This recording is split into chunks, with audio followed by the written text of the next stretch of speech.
Api di Bukit Menoreh. Cerita, Esa Mintarja. Audiobook, novel silat. Bab 129. Kiai Gringsing menarik nafas dalam-dalam. Ia yakin kalau dukun itu tidak berkata sebenarnya seperti yang ia ketahui. Racun yang ada di dalam tubuh Swandaru memang bukan racun ular, tetapi bukan berarti tidak dapat diobati. Tanda-tanda pada tubuh Swandaru menunjukkan bahwa ia keracunan. Tidak ada tanda-tanda yang menyimpang, padahal ia menduga bahwa dukun itu memiliki pengetahuan pengobatan yang cukup. Apakah ada kesengajaan ia tidak mau mengobati Swandaru ataukah maksud-maksud yang lain? Orang itu bertanya di dalam hati. Pergilah, berkata dukun itu. Kalau kau tidak segera mendapat pengobatan yang seharusnya, aku tidak tahu akibat apa yang bakal terjadi atas anakmu ini. Tetapi apakah benar-benar Kiai tidak dapat berbuat apa-apa? Kalau ia keracunan biasa, digigit ular atau binatang-binatang lain, aku sanggup mengobatinya. Tetapi kali ini tidak. Jadi bagaimanakah dengan anakku ini? Bawalah kepada dukun yang seharusnya mengobatinya. Di manakah rumahnya? Masih dipakainya saja? Datanglah ke barak. Hampir setiap orang mengenal dukun itu. Kiai Gringsing mengangguk-anggukkan kepalanya.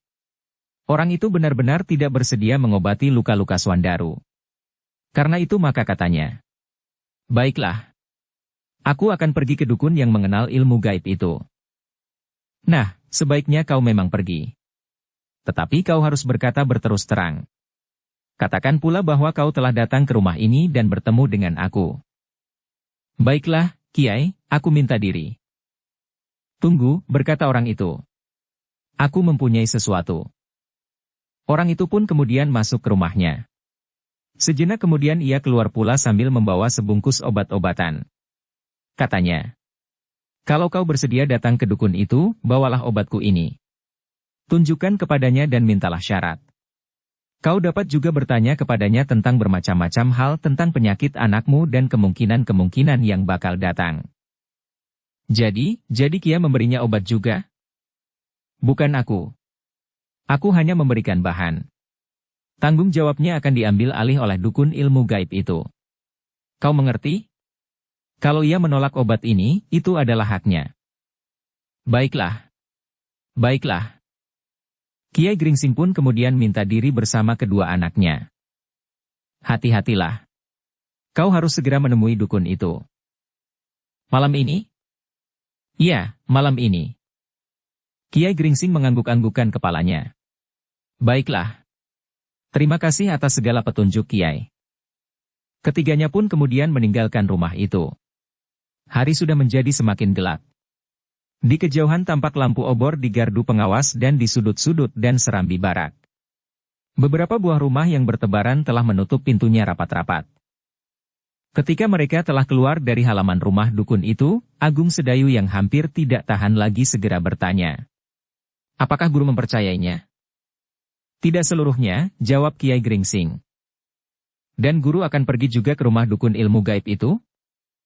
Aku akan pergi ke sana. Burung itu akan ketakutan. Untuk mendapatkan kesembuhan Swandaru? Aku ingin melihat apa yang dikerjakannya. Agung Sedayu tidak bertanya lagi. Kali ini pun ia mengerti maksud gurunya.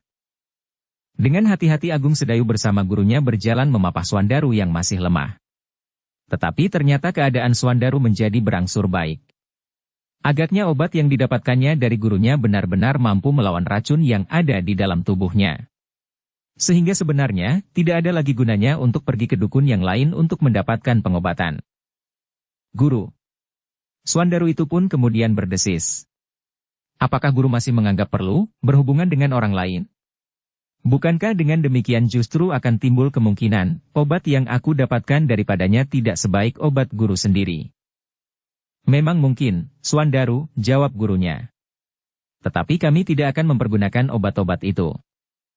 Jadi, semata-mata untuk mengetahui, apakah yang mereka lakukan.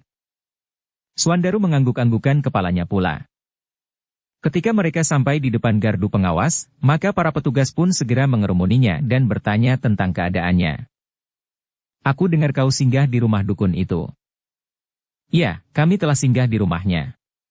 Anakku telah mendapat pengobatan seperlunya. Ia sudah berangsur baik, jawab Kiai Gringsing. Syukurlah, berkata salah seorang dari mereka. Apakah kata dukun itu tentang penyakit anakmu? Keracunan. Seperti yang sudah aku katakan. Anak ini memang digigit ular. Tetapi bukan ular yang bisanya tajam. Meskipun demikian, kalau terlambat, akibatnya tidak kita harapkan. Syukurlah. Bawalah anakmu beristirahat. Kiai Gringsing pun kemudian membawa Swandaru berjalan terus. Di barak pun mereka telah dikerumuni oleh para penghuninya. Jawab Kiai Gringsing pun tidak berubah seperti yang selalu dikatakannya. Digigit ular. Namun dukun yang baik itu mengharap aku menemui dukun ilmu gaib. Di manakah tempatnya? Beberapa orang mengerutkan keningnya. Jadi anakmu tidak digigit ular biasa. Ular biasa. Namun supaya semuanya yakin, aku diharap membawa anakku yang sakit ini. Sekarang? Ya. Sekarang. Oh, jangan sekarang. Jalan ke rumahnya sangat mengerikan. Kiai Gringsing mengerutkan keningnya. Tetapi ia ingin memenuhi pesan dukun yang menyuruhnya pergi ke rumah orang yang menguasai ilmu gaib itu. Bukan karena ia mempercayainya sepenuhnya, tetapi Kiai Gringsing lebih condong untuk mengetahui, apakah sebenarnya yang terjadi di daerah penebasan hutan ini di dalam keseluruhan. Di manakah rumahnya? Kiai Gringsing kemudian bertanya. Orang-orang yang mengerumuninya saling berpandangan. Sejenak mereka tidak ada yang menjawab. Dan orang yang semakin lama semakin banyak itu telah dibayangi oleh keraguan-raguan. Dalam pada itu orang yang kekurus-kurusan mendesak di antara mereka yang mengerumuni Kiai Gringsing sambil bertanya. Apa yang telah terjadi? Sebelum Kiai Gringsing menjawab, orang itu telah berkata pula. Nah lihat. Akibat dari keberanian kalian yang kurang perhitungan.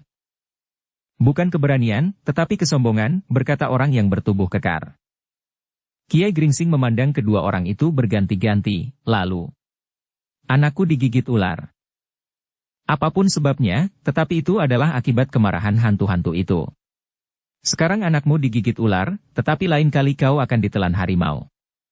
Atau kalian akan sakit tanpa sebab. Kiai Gringsing tidak menyahut.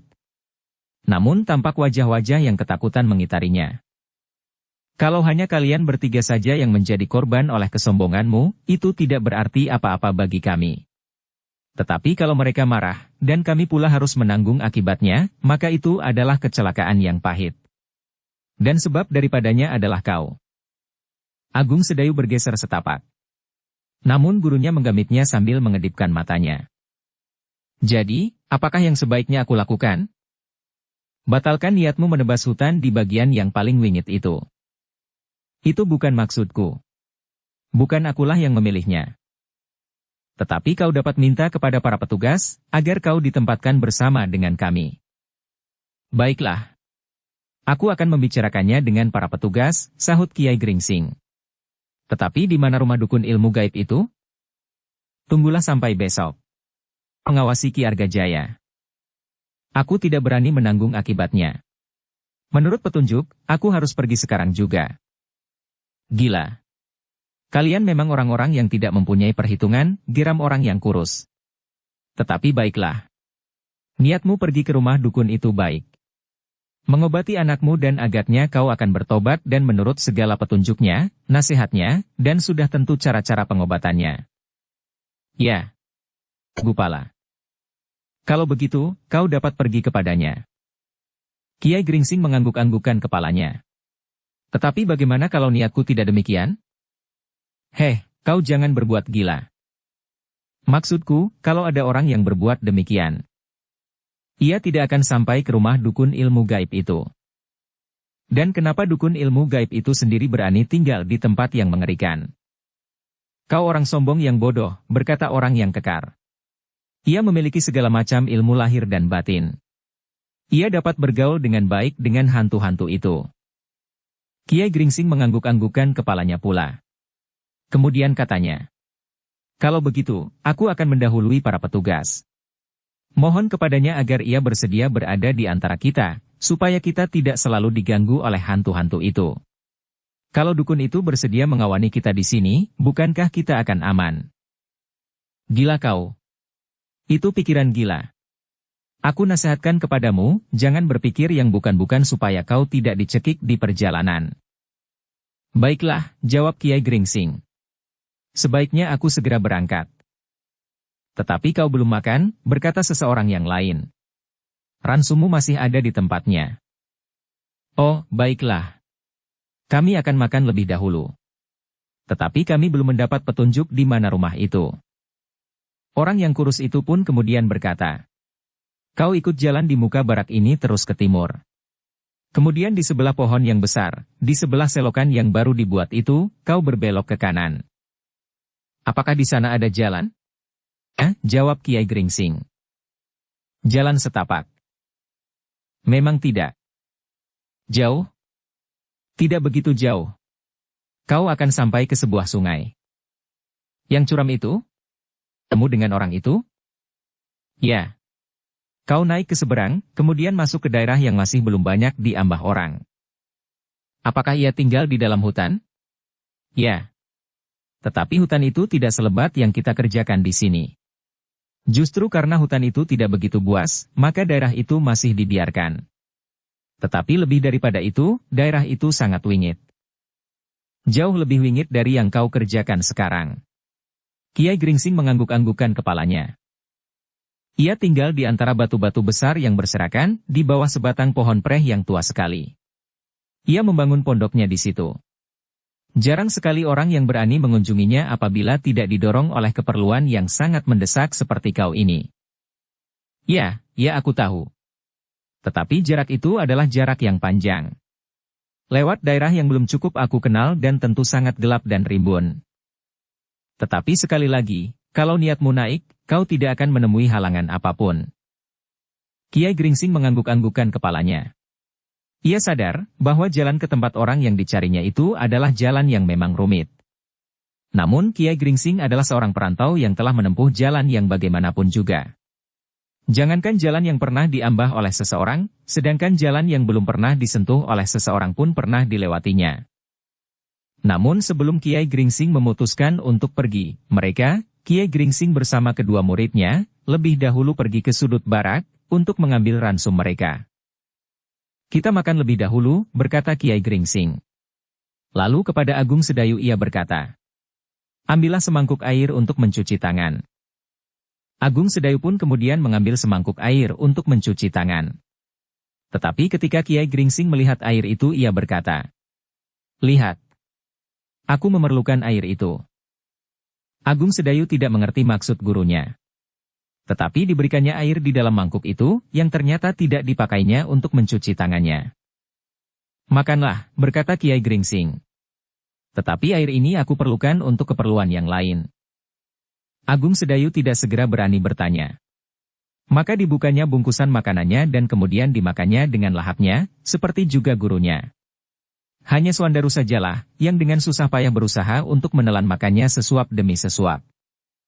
Makanlah, supaya kau cepat menjadi baik, berkata gurunya. Dan Swandaru pun telah memaksa dirinya untuk makan sebanyak-banyaknya meskipun ia tidak berhasil menghabiskan ransumnya seperti biasanya. Setelah mereka selesai makan, maka berkata Kiai Gringsing. Kemarilah Swandaru. Aku memerlukan kau. Swandaru mengerutkan keningnya, dan selangkah ia bergeser mendekati gurunya. Bagaimana keadaanmu sekarang? Ia bergeser mendekati gurunya. Semakin baik, guru. Bagus, sahut gurunya. Kemarilah. Aku memerlukan noda-noda di bajumu itu. Swandaru masih belum mengerti maksud gurunya. Karena itu, ia mendekat lagi. Bukalah bajumu. Gantilah dengan bajumu yang sebuah lagi. Swandaru mengangguk-anggukkan kepalanya. Dibukanya dan ia mengenakan bajunya yang lain. Kiai Gringsing menerima baju Swandaru yang telah kotor itu.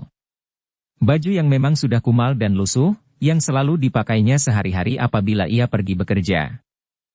Untunglah kau tidak berbuka baju saat itu, berkata Kiai Gringsing. Bukankah kau biasanya membuka bajumu kalau bekerja? Ya, guru. Kiai Gringsing menganggukkan kepalanya. Perlahan-lahan Kiai Gringsing membasahi noda darah di baju Swandaru sambil berdesis. Lihat, apakah ada orang yang mengamati kita? Agung Sedayu menebarkan pandangan matanya berkeliling. Dilihatnya orang-orang lain sibuk dengan kepentingannya sendiri. Sedang orang yang kekurus-kurusan berdiri di pintu barak memandang keluar. Di luar, di serambi barak, beberapa orang telah berbaring di tempat masing-masing. Awasilah, jangan ada orang yang melihat apa yang aku lakukan. Baiklah, Guru. Kiai Gringsing sendiri berpaling sejenak. Kemudian ia duduk menghadap ke dinding. Dicelupkannya ujung baju Suandaru yang terpercik darah orang yang tiba-tiba saja telah memeluk Suandaru dalam keadaan luka parah. Sejenak Suandaru menatap wajah gurunya yang tegang.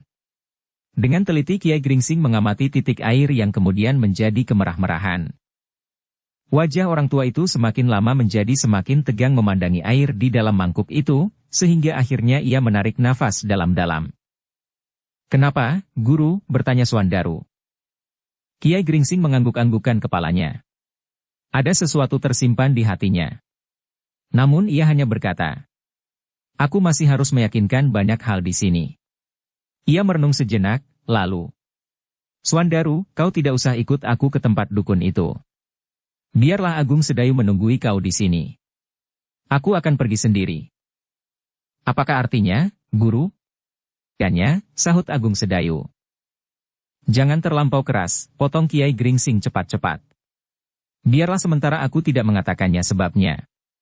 Tetapi untuk menempuh jalan yang sulit itu, Suandaru masih terlampau lemah." "Tidak, Guru. Aku sudah menjadi semakin baik. Tetapi jalan itu sangat sulit." Suandaru mengerutkan keningnya. Ketika ia memandang wajah Agung Sedayu, ia melihat pertanyaan yang tersirat pula di sorot matanya. "Jangan ributkan hal ini," berkata gurunya. "Aku akan pergi sendiri." Suandaru masih harus berbaring dengan tenang untuk mendapatkan tenaganya kembali seperti sedia kala. Katanya kepada Agung Sedayu, "Tungguilah adikmu.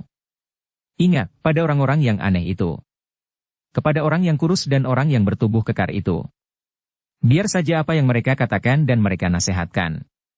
Dengar saja dan anggukan kepalamu kalau kau segan mengiyakannya." Agung Sedayu tidak segera menyahut. Tetapi keraguan-raguannya menjadi semakin membayang di wajahnya. "Untuk sementara kau pasti akan berteka-teki. Tetapi pada saatnya kau akan mengetahui apa yang sebenarnya aku lakukan." Agung Sedayu dan Suandaru mengangguk-anggukan kepala mereka. "Tetapi, bukankah Guru akan segera kembali?" "Aku akan berusaha untuk segera kembali. Kalau lewat tengah malam aku belum juga kembali, aku menemui kesulitan." Dada Agung Sedayu berdesir. Dengan demikian ia sadar bahwa gurunya pun merasa bahwa masalah yang dihadapinya bukan sebuah permainan yang mengasihkan. Tetapi gurunya menganggap bahwa masalah adik seperguruannya itu adalah masalah yang bersungguh-sungguh.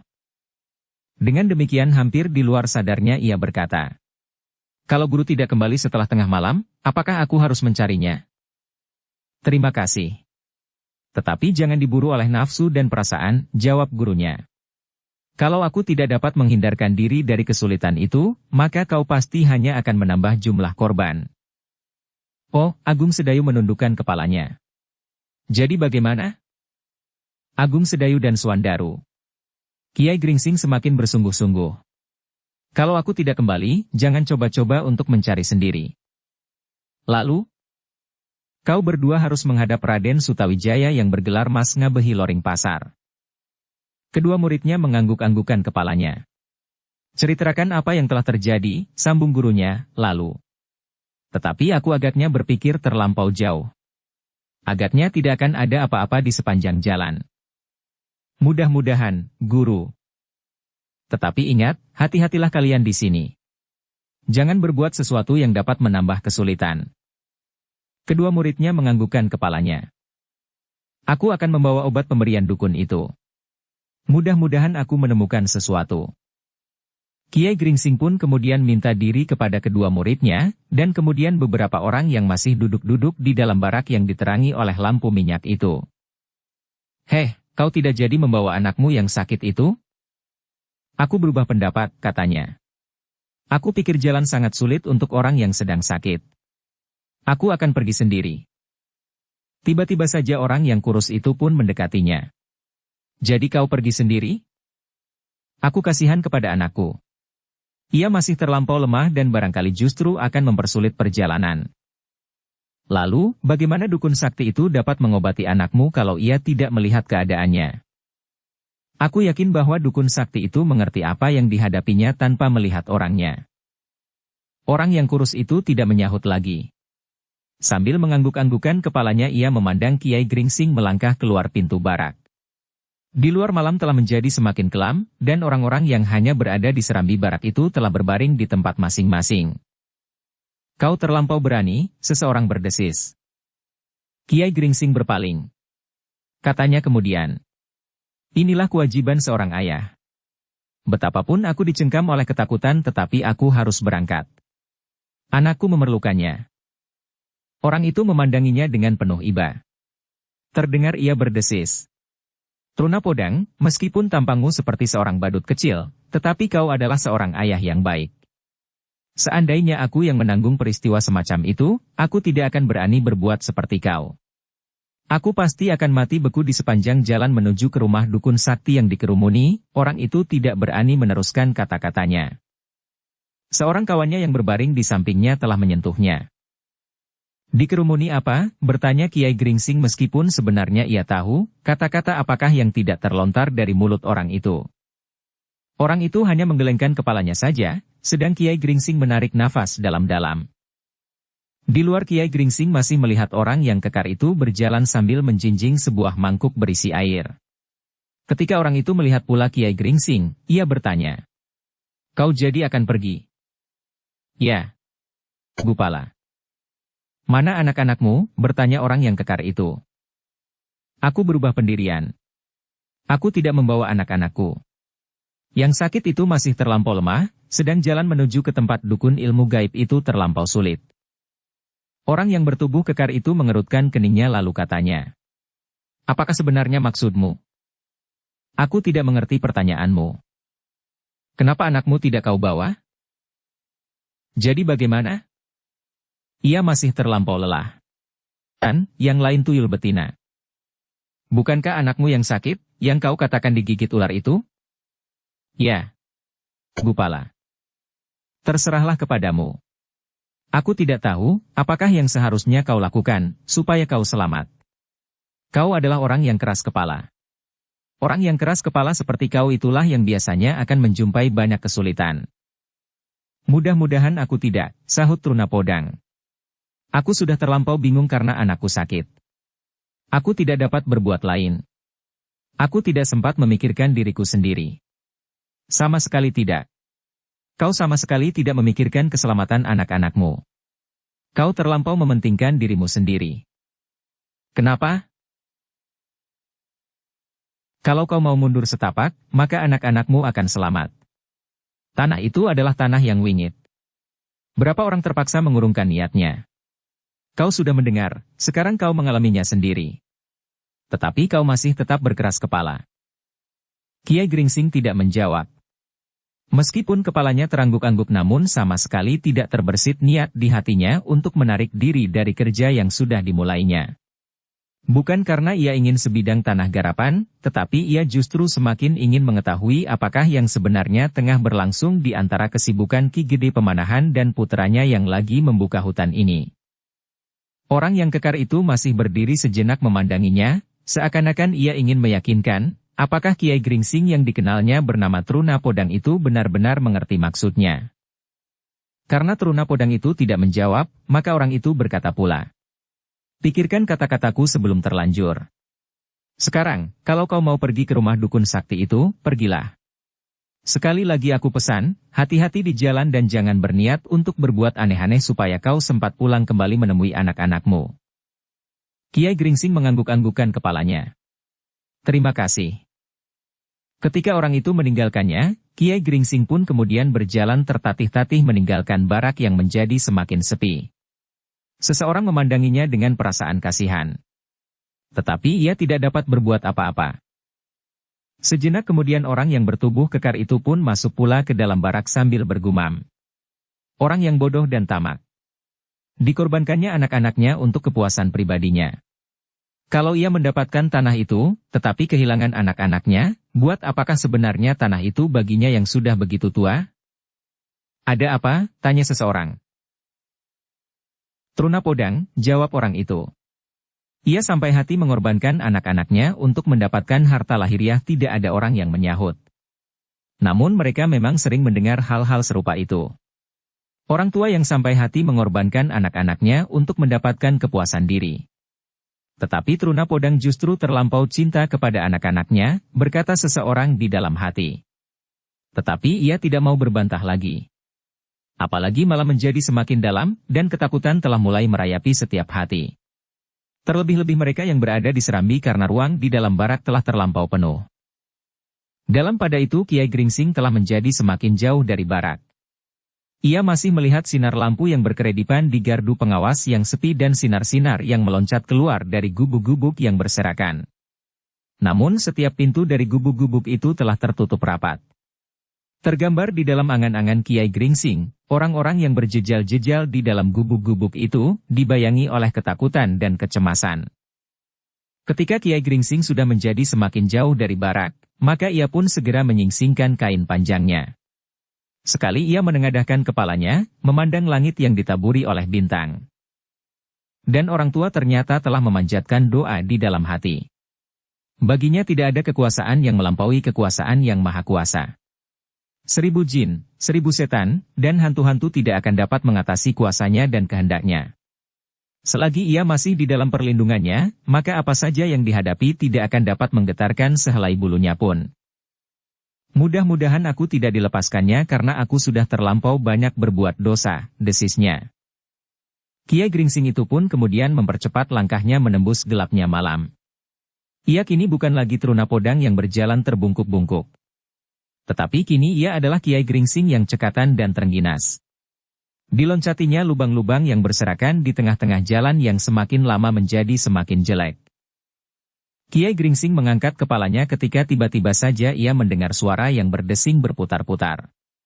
Semakin lama semakin jelas, sehingga langkahnya pun terganggu karenanya. Suara itu seolah-olah berputaran di udara tidak henti-hentinya. Sementara itu, di barak yang ditinggalkan oleh Kiai Gringsing, semakin lama suasana menjadi semakin sepi. Hanya desah nafas yang semakin teratur sajalah yang seakan-akan saling sahut-menyahut. Namun beberapa orang yang belum tertidur tiba-tiba terkejut ketika mendengar seseorang meloncat masuk dengan nafas terengah-engah. Mereka yang tanpa sadar, berpaling ke arah pintu melihat orang yang kekurus-kurusan itu berdiri dengan tubuh gemetar. "Kenapa?" bertanya seseorang. Orang yang kurus itu menggelengkan kepalanya. "Tidak ada apa-apa." "Tetapi kenapa kau menjadi ketakutan?" desak orang lain. Orang yang kurus itu berpaling sejenak. Dipandanginya pintu yang memang tidak pernah tertutup itu. "Kenapa?" desak yang lain lagi, "aku kira tidak ada apa-apa. Tetapi aku sajalah yang terlampau ketakutan." "Ya, tetapi kau kenapa?" "Aku tidak tahu pasti, Kiai. Aku melihat sesuatu. Tetapi aku kira hanya mataku sajalah yang salah." "Kau melihat apa?" "Hanya sebuah bayang-bayang di bawah pohon belimbing." "Heh, kenapa kau sampai ke bawah pohon belimbing malam-malam begini?" tiba-tiba orang yang bertubuh kekar bertanya. "Maksudku, mumpung belum terlampau malam. Aku memang ingin mengurangi kemungkinan untuk keluar di malam hari." "Kenapa tidak di Pakiwan, heh?" "Aku takut ke Pakiwan." Gringsing kemudian bertanya. "Bodoh kau. Justru di bawah pohon belimbing itu yang seharusnya kau takuti. Kau tidak hanya membayangkan atau matamu sajalah yang salah lihat.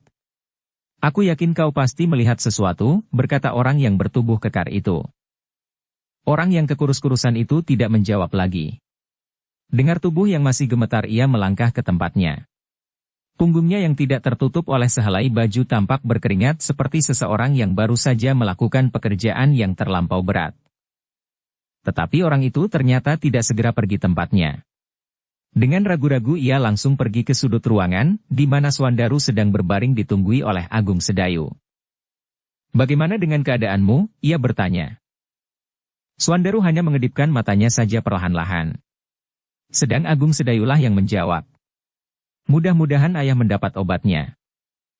Orang yang kekurus-kurusan itu mengangguk-angguk. Sekali-sekali dirabanya dahi Swandaru. Tetapi anak itu sudah tidak panas lagi. Bahkan perlahan-lahan keringatnya pula tampak mengembun di keningnya. Keringatnya yang wajar. Orang yang kekurus-kurusan itu menjadi heran. Sebelum Suandaru diobati, ia sudah menjadi agak baik, meskipun tampaknya ia masih sangat lemah. Tetapi aku tidak mengetahui keadaan yang sebenarnya. Mungkin ia sudah berangsur baik karena racun yang menyusup ke dalam tubuhnya bukannya racun yang keras, berkata orang yang kekurus-kurusan itu di dalam hatinya.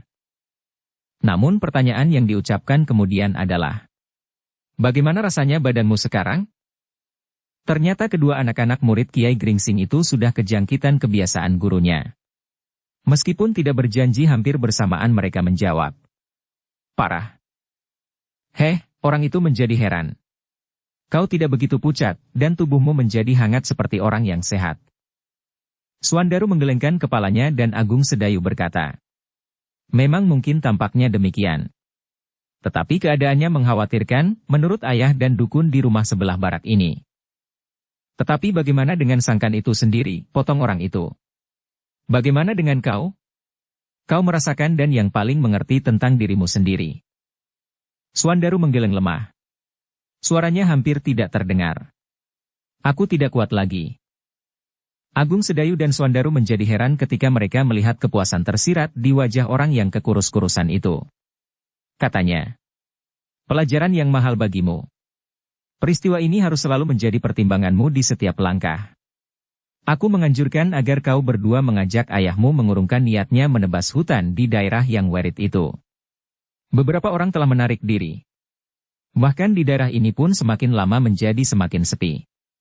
Satu-satu orang-orang yang semula telah bertekad untuk membersihkan daerah ini menjadi mundur dan meninggalkan tempat yang mengerikan ini. Kedua anak-anak muda itu mengangguk-anggukan kepalanya. Apakah kau mengerti maksudku?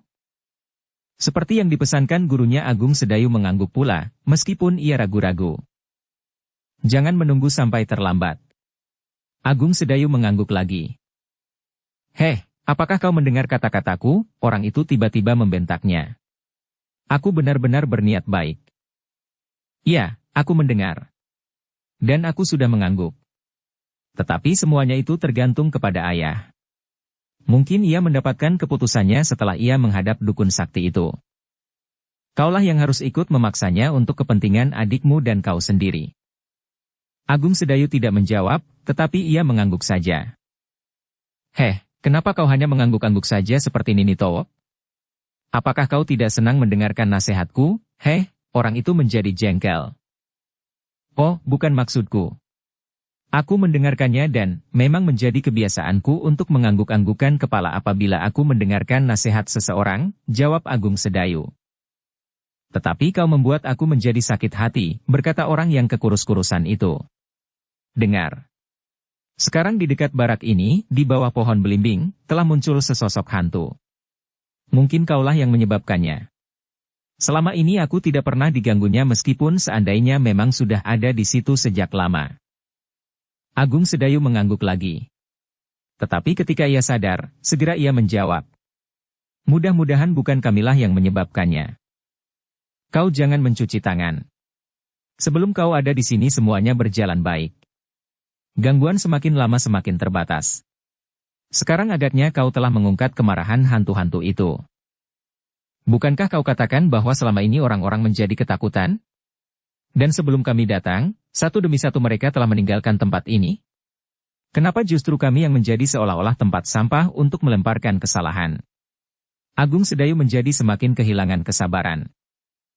Jawaban Agung Sedayu itu ternyata telah menyinggung perasaan orang kekurus-kurusan itu sehingga ia berkata, kau berani membantah? Aku peringatkan kau, jangan berbuat gila di sini.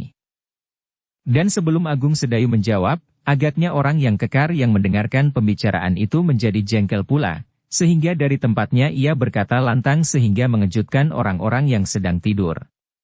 Jangan ulangi jawaban itu anak-anak bengal. Sekali-sekali aku ingin memukul mulutmu. Terasa darah Agung Sedayu melonjak. Namun, ia masih tetap menguasai dirinya seperti pesan ayahnya. Ketika sekilas ia melihat wajah Suandaru yang terbaring diam itu, tampaklah seleret warna merah membayang di wajah yang gemuk itu. Maaf, berkata Agung Sedayu kemudian. Aku tidak bermaksud menyinggung perasaan kalian.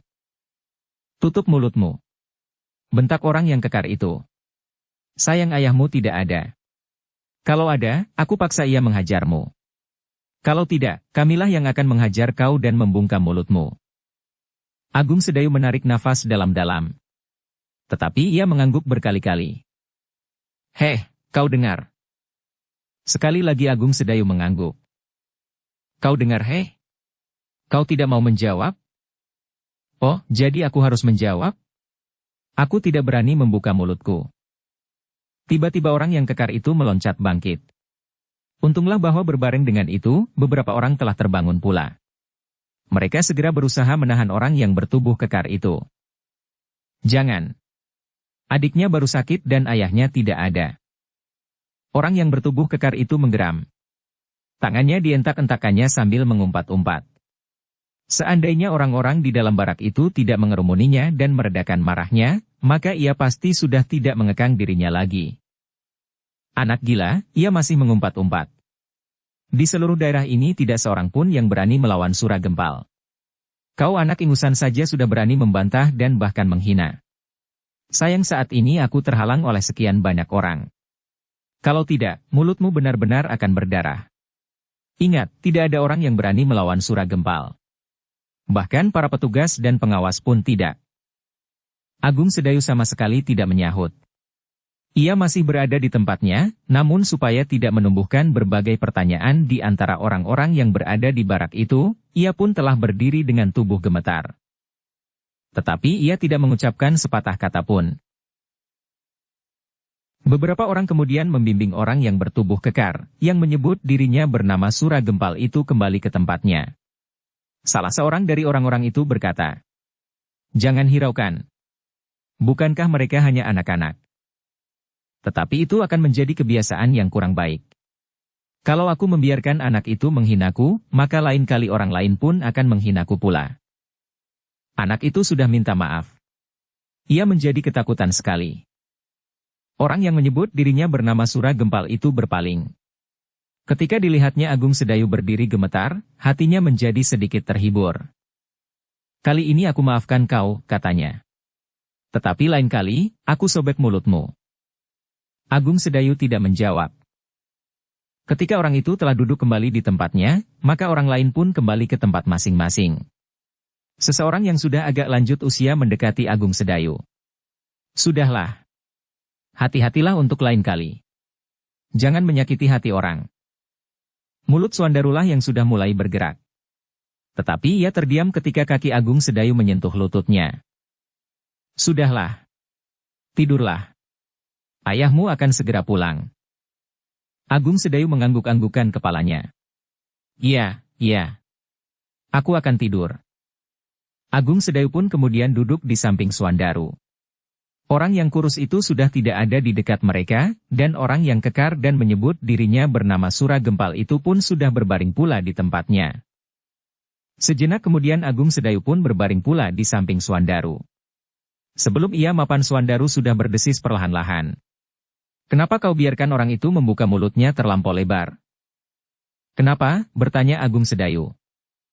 "Akulah yang tidak tahan. Hampir saja aku meloncat bangun." "Hus. Bukankah guru sudah berpesan, agar kita tidak menambah kesulitan di sini? Dan membiarkan diri kita diumpat-umpat tanpa salah?" Agung Sedayu tersenyum. "Guru sudah memberikan contoh, bahwa kadang-kadang kita harus berbuat demikian." Swandaru mengerutkan keningnya. Namun kemudian ia pun tersenyum pula. Barukan katanya. "Memang kadang-kadang terasa, kenikmatan tersendiri untuk membiarkan diri kita dihinakan oleh orang-orang yang tidak tahu dari itu." Agung Sedayu mengangguk-angguk sambil berkata, "Itu adalah suatu bentuk kesombongan tersendiri." "Heh, kenapa? Bukankah itu suatu sikap rendah hati?" "Iya, tetapi bukankah di dalam hati kita, justru kita merasa bahwa dengan demikian kita sudah merendahkannya?" "Ah, kau terlampau berbelit-belit." "Ya. Tetapi bukankah kadang-kadang kita menepuk dada sambil berkata, inilah, akulah orang yang baik, rendah hati, yang tidak pernah menyombongkan diri. Tetapi bukankah itu suatu bentuk kesombongan yang terbesar?" Swandaru merenung sejenak. Namun kemudian ia tersenyum pula. "Ternyata kau sempat memikirkannya." Bukankah kita sedang tidak mempunyai kerja saat ini? Sudahlah. Orang-orang lain sudah tidur. Apakah kita tidak akan tidur? Tidurlah. Kau memang perlu beristirahat cukup. Aku akan menunggu sampai lewat tengah malam. Apakah guru segera kembali atau tidak? Suandaru mengangguk-angguk kecil. Namun kemudian ia berkata, apakah aku akan dapat tidur sebelum guru datang? Tidurlah. Aku akan menunggunya. Keduanya pun kemudian terdiam. Ruangan itu memang sudah terlampau sepi sehingga keduanya pun tidak ada minat lagi untuk bercakap-cakap. Suandaru yang belum pulih benar itu pun berusaha untuk dapat tidur meskipun hanya sejenak.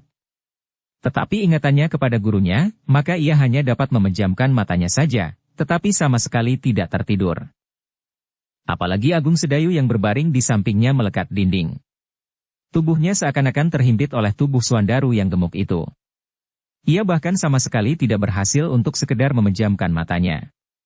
Ditatapnya saja atap barak yang terbuat dari anyaman rerumputan dan ilalang, sedang angan-angannya jauh bersama angin malam yang berhembus lambat. Dalam pada itu, Kiai Gringsing masih ada di perjalanan.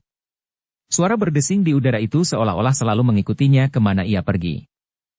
Sekali ia menarik nafas dalam-dalam. Akhirnya ia memutuskan untuk mengetahui suara apakah yang selalu mengganggunya itu. Orang tua itu pun kemudian duduk di atas sebuah batu di pinggir jalan sambil sekali-sekali menengadahkan kepalanya. Tetapi malam begitu gelap sehingga ia tidak dapat melihat sesuatu. Gila, desisnya. Suara itu sangat mengganggu. Namun ketika teringat olehnya pesannya kepada murid-muridnya, bahwa tengah malam ia harus kembali, maka ia pun segera melanjutkan perjalanannya. Tetapi suara yang berdesing itu seolah-olah mengikutinya kemana ia pergi. Melingkar-lingkar. Sejenak menghilang kemudian mendekat lagi. Namun akhirnya Kiai Gringsing mengangguk-anggukan kepalanya. Bahkan kemudian ia pun tersenyum sambil berkata kepada diri sendiri. Aku puji cara mereka. Hampir saja aku dijangkiti penyakit ketakutan itu pula. Kini Kiai Gringsing tidak menghiraukan lagi suara yang melingkar-lingkar itu. Langkahnya semakin dipercepat.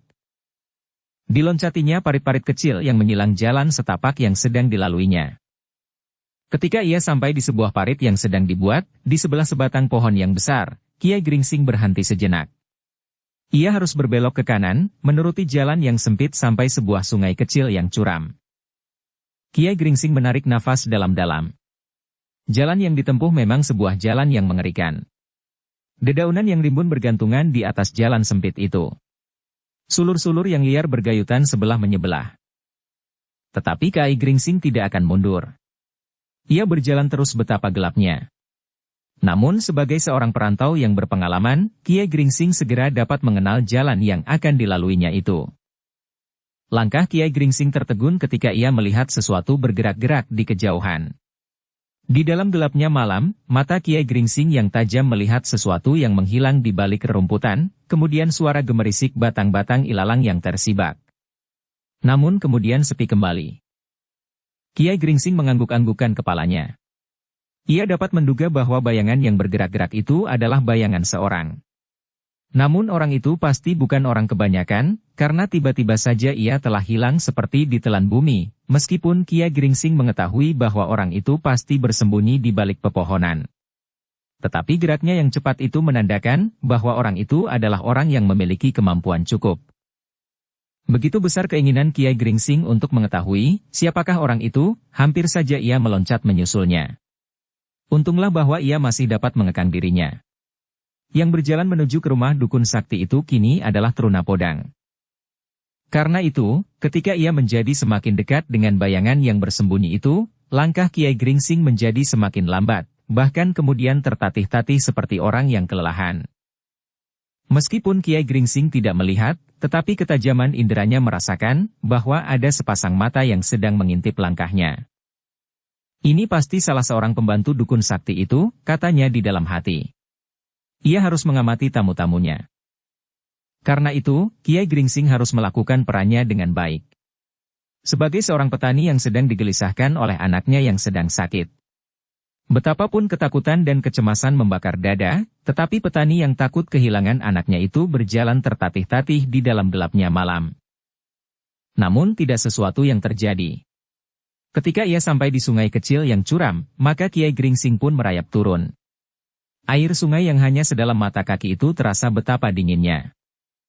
Tetapi ketika ia mulai merangkak naik, tiba-tiba Kiai Gringsing itu dikejutkan oleh suara tertawa yang aneh. Suara tertawa yang halus, tetapi menegangkan. Kiai Gringsing berhenti sejenak.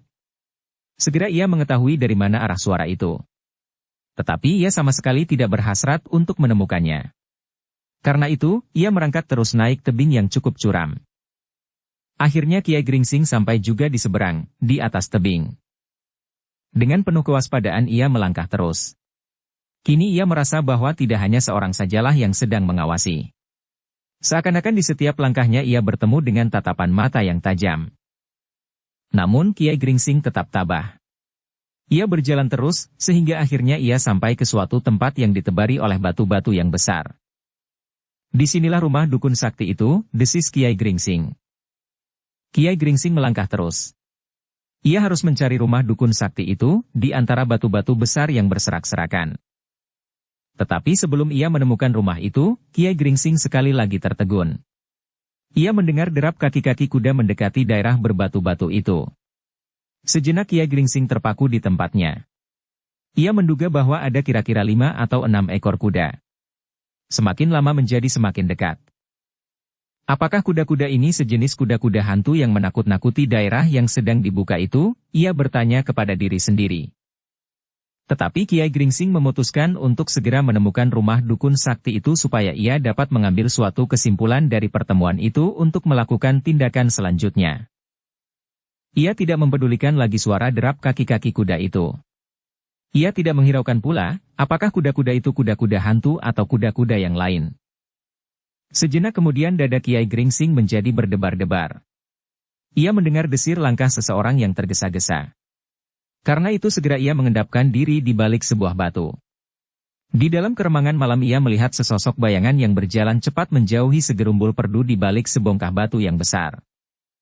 Ketika orang itu hilang di balik bebatuan, maka Kiai Gringsing pun merayap mendekatinya. Dadanya berdesir ketika ia melihat di balik gerumbul itu, berdiri sebuah gubuk yang kecil, dilindungi oleh beberapa gumpal batu yang besar dan gerumbul-gerumbul yang rimbun. Inikah rumahnya? Ia bertanya kepada diri sendiri pula. Namun dalam pada itu suara derap kaki-kaki kuda itu pun menjadi semakin dekat. Tetapi agaknya kuda-kuda itu pun tidak dapat maju dengan cepat, karena daerah yang terlampau sulit dilalui. Apakah derap itu derap kaki-kaki kuda hantu yang mengikuti aku? Kiai Gringsing bertanya pula di dalam hatinya. Tetapi Kiai Gringsing memang ingin mengetahui bentuk dan wajah hantu-hantu yang telah menakut-nakuti setiap orang yang sedang berusaha membuka hutan dan menjadikannya suatu negeri di bawah pimpinan Ki Gede Pemanahan dan putranya Raden Sutawijaya bergelar Mas Ngabehi Loring Pasar. Sejenak Kiai Gringsing termangu-mangu di tempatnya. Manakah yang lebih dahulu akan dilakukannya? Masuk menemui dukun sakti itu, atau menunggu hantu-hantu itu lewat? Tetapi kalau ia menunggu hantu-hantu itu lewat, mungkin tanggapan dukun sakti itu kepadanya sudah akan menjadi berlainan. Selagi Kiai Gringsing dibayangi oleh keraguan-raguannya, maka derap kaki-kaki kuda itu menjadi semakin dekat. Dengan demikian Kiai Gringsing tidak mendapat kesempatan lagi. Karena itu yang mula-mula dikerjakan adalah mencari tempat untuk berlindung. Apakah aku dapat berlindung dari mata hantu-hantu? Katanya di dalam hati. Apa boleh buat? Apabila hantu-hantu itu melihat aku tidak akan menghindar.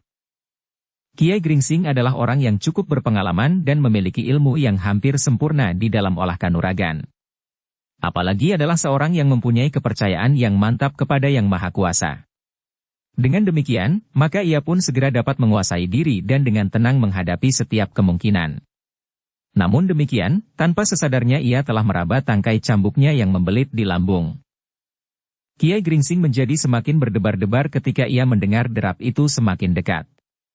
Kemudian berhenti di sebelah gubuk yang tersembunyi itu. Tetapi Kiai Gringsing terkejut ketika ia mendengar salah seorang dari mereka yang berkuda itu bertanya.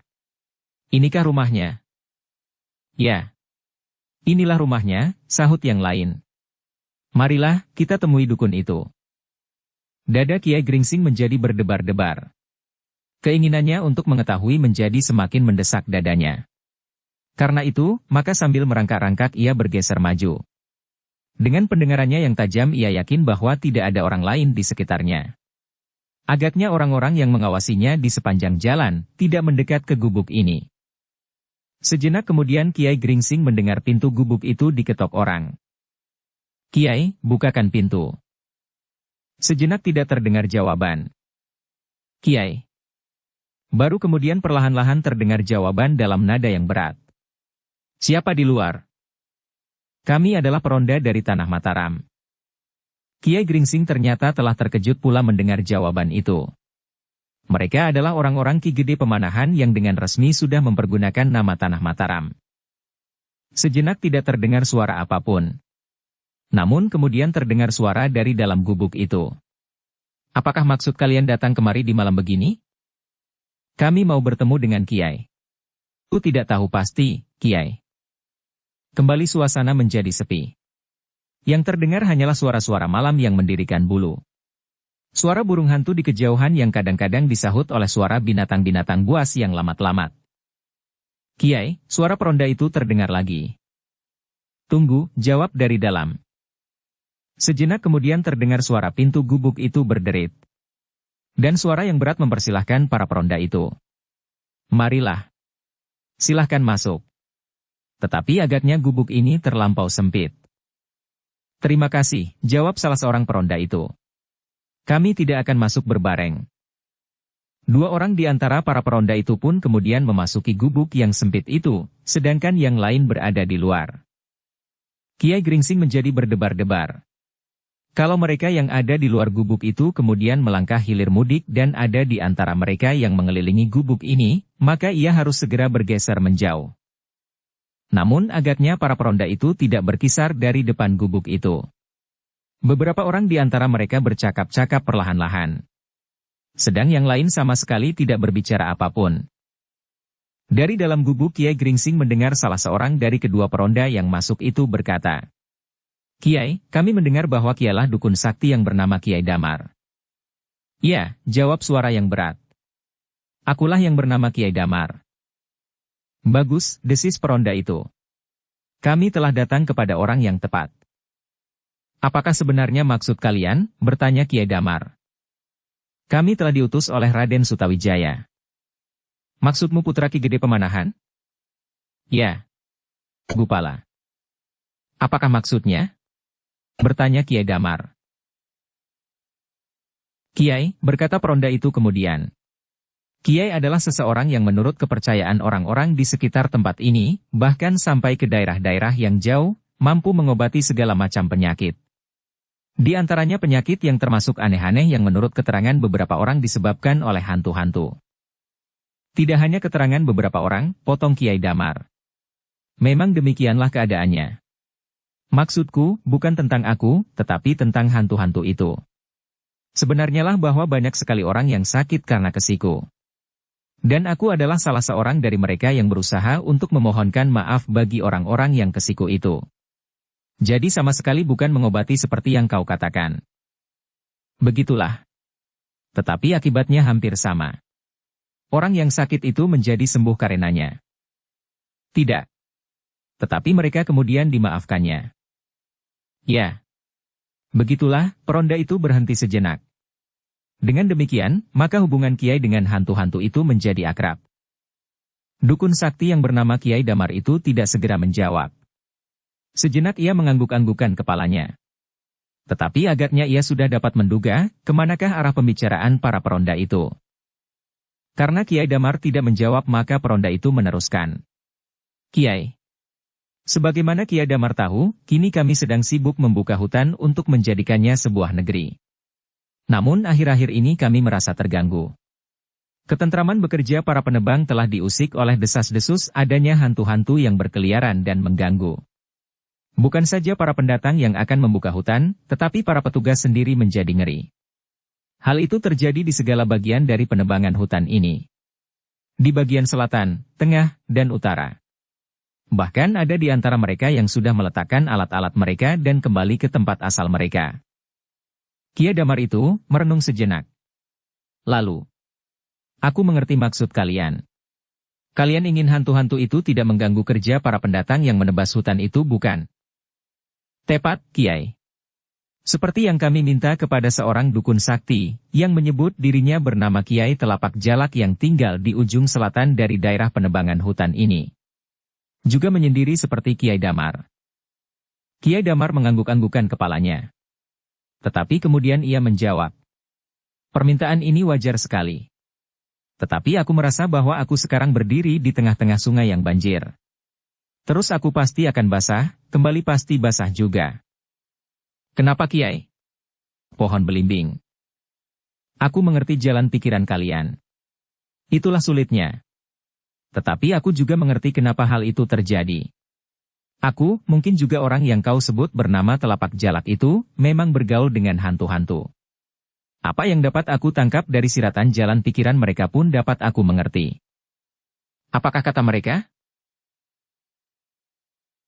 Kisanak. Kiai Damar menarik nafas dalam-dalam.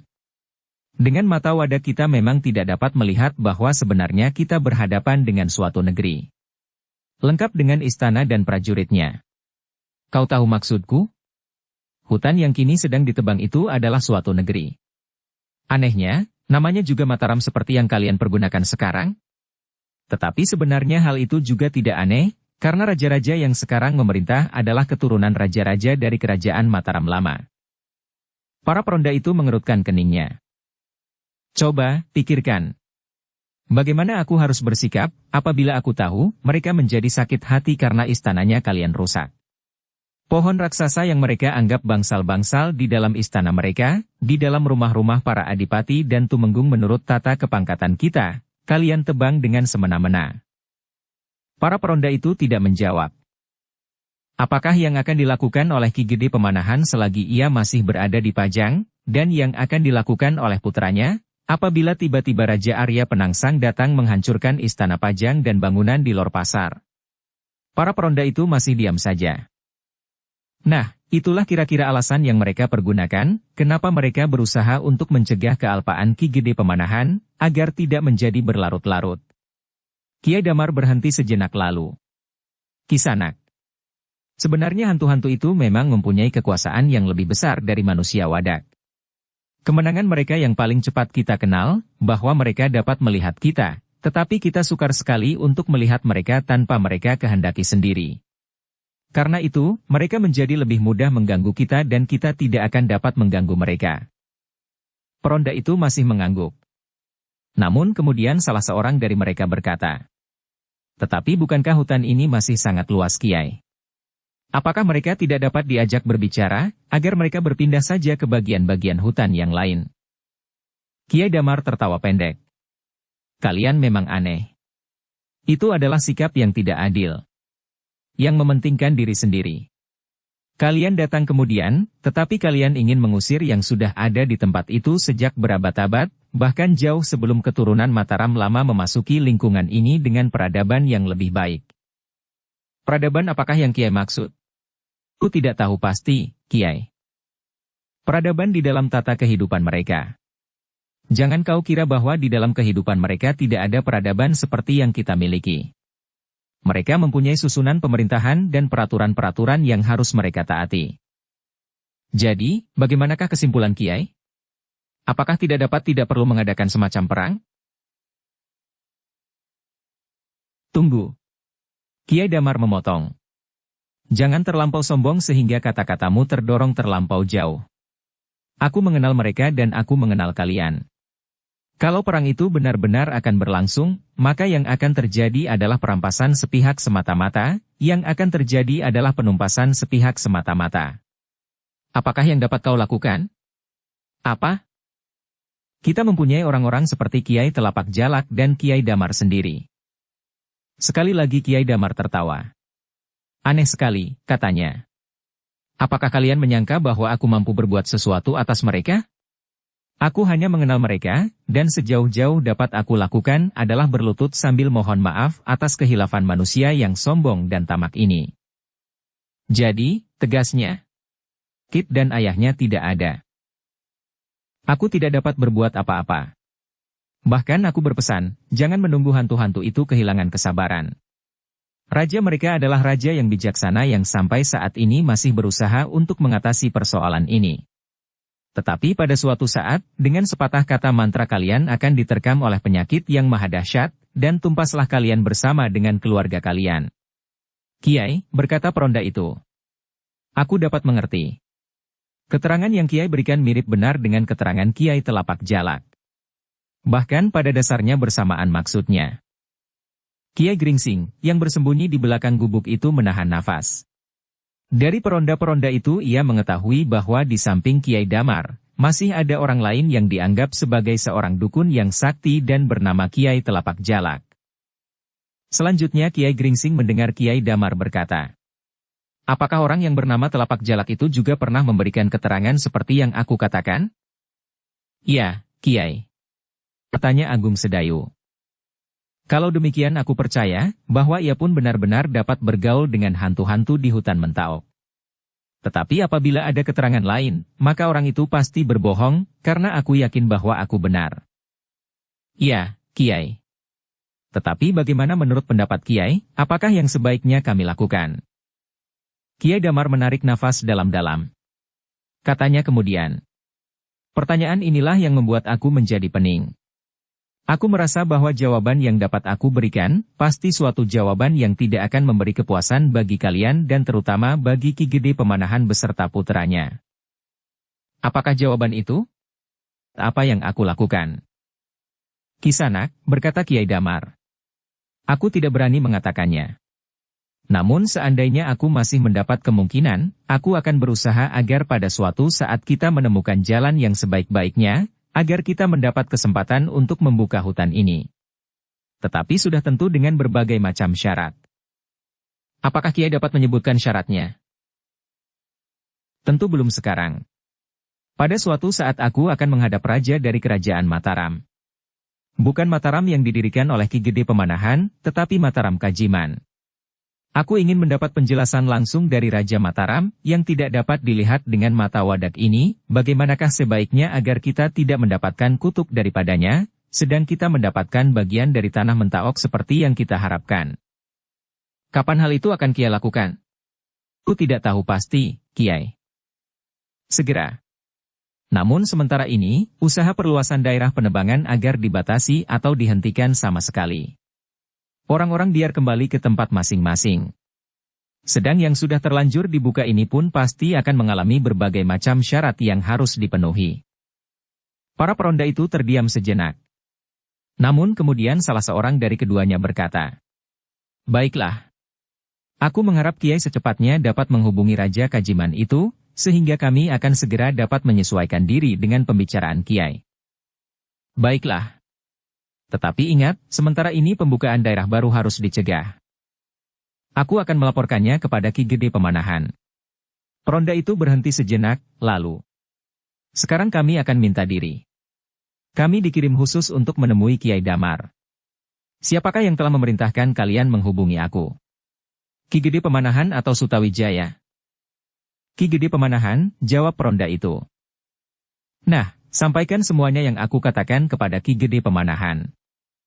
Sejenak kemudian maka kedua peronda itu pun keluar dari gubuk Kiai Damar. Sejenak mereka berbicara dengan kawan-kawannya yang menunggu di luar. Dan sejenak kemudian mereka pun telah berada di atas punggung kuda masing-masing, meninggalkan gubuk itu. Kiai Gringsing menarik nafas dalam-dalam.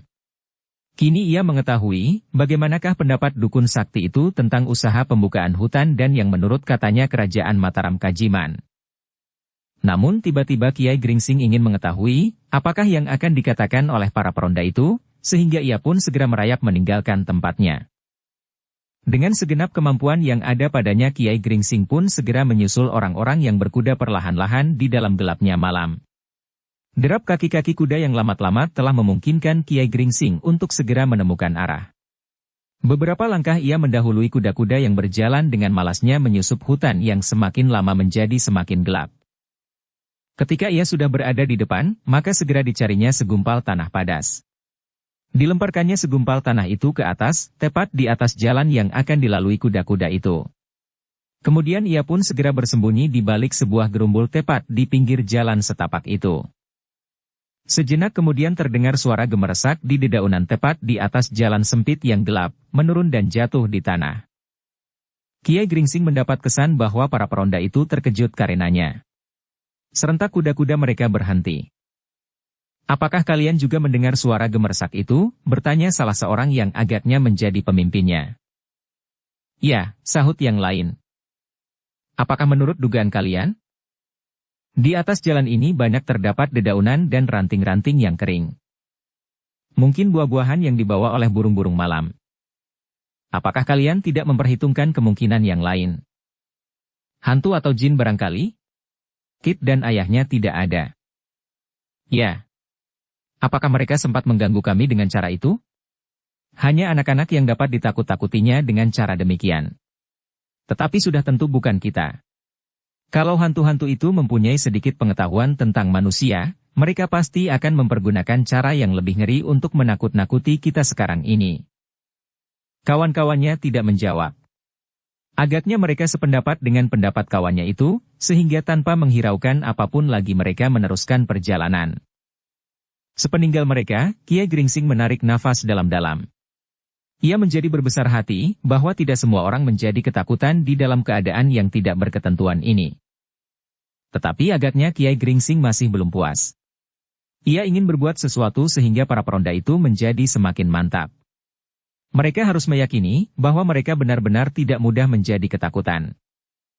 Bagi mereka yang sudah dicengkam oleh kepercayaan yang mendalam kepada hantu dan jin, maka setiap gejala yang paling kecil pun pasti sudah menggoncangkan dada mereka. Tetapi para peronda ini tidak.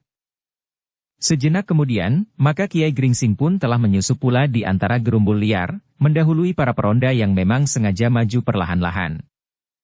"Sebenarnya sekali-sekali aku ingin melihat, bagaimanakah bentuk hantu-hantu itu," berkata salah seorang dari mereka. "Aku pernah melihat," jawab yang lain. "Tetapi aku kurang yakin bahwa itulah yang dimaksud dengan hantu." "Apa yang kau lihat?" "Seperti seekor kelinci." "Heh, sekecil kelinci?" "Ya. Tetapi bercahaya seperti puluhan kunang-kunang." Kawan-kawannya tidak segera menjawab. Namun kemudian terdengar salah seorang dari mereka tertawa. "Itu bukan hantu," katanya. "Apa menurut pendapatmu?" "Kelinci, memang kelinci. Tetapi oleh cahaya apapun yang ada waktu itu, tampaknya bulu-bulunya yang mengkilap seakan-akan bercahaya." "Aku juga menduga demikian. Tetapi sesaat kemudian aku mendengar suara tertawa lirih. Lalu hilang." "Kapan kau lihat dan kau dengar semuanya itu?" "Ketika aku menjadi pengawas di ujung selatan dari penebangan hutan ini." "Kau dan para pengawas yang lain menjadi ketakutan?" "Sebagian. Tetapi yang paling parah justru daerah ini. Karena itu Ki Gede Pemanahan berniat untuk mengganti para pengawas di daerah ini." "Ya. Aku juga mendengar." Tetapi pembicaraan mereka segera terputus. Dengan tiba-tiba saja para peronda itu berhenti. Dengan mata terbelalak mereka melihat sebuah bayangan yang bergantungan pada sebuah cabang pohon yang rendah. Sebuah bayangan hitam seperti seekor kera raksasa sedang berayun-ayun. "Apakah kalian melihat sesuatu?" bertanya salah seorang dari mereka. "Ya, sebuah bayangan hitam berayun pada sebatang dahan." "Bagus. Agaknya kita benar-benar dijemput oleh hantu dari kerajaan Kajiman Mataram." Tidak seorang pun yang menjawab. Namun betapapun juga dada mereka menjadi berdebar-debar. "Aku akan menemuinya," berkata pemimpin rombongan itu. Maka ia pun segera menyentuh kendali kudanya, sehingga kuda itu berderap maju. Tetapi langkahnya segera berhenti. Kuda itu pun agaknya menjadi terkejut, sehingga sambil meringkik kuda itu melonjak dan berdiri dengan kedua kaki belakangnya. Untunglah bahwa penunggangnya adalah seseorang yang telah menguasainya, sehingga kuda itu pun segera dapat ditenangkannya. Kawan-kawannya yang lain pun segera menyusul di belakangnya. Mereka pun kemudian berhenti beberapa langkah dari bayangan hitam yang masih saja terayun-ayun. "Heh, apakah kau yang disebut hantu?" bertanya pemimpin rombongan itu. Bayangan itu sama sekali tidak menjawab. "Heh, apakah kau dapat mendengar dan dapat berbicara seperti manusia? Kalau kau hantu, apakah maksudmu?" Bayangan itu masih tetap berdiam diri sambil berayun-ayun seenaknya. Bersambung ke bab 130.